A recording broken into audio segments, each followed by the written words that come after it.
Thus, ika 120 days na po kami ng pagtatanim ng chili. Ang variety po nito ay uh, Taiwan F1 chili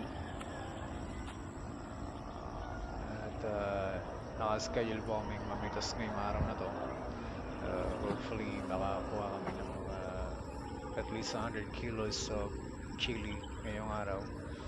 So, ito po. Um, Tuloy pa rin yung pamumulaklak niya.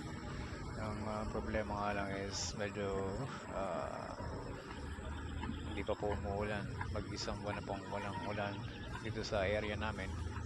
Dito po ito sa Lipa, sa Batangas City, Lipa.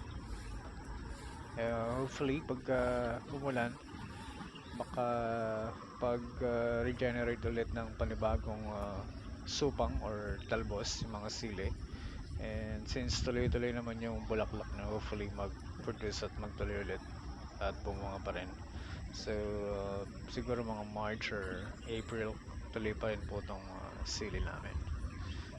Magsasend po ako ng panibagong update and videos once we're done with this one. Thanks.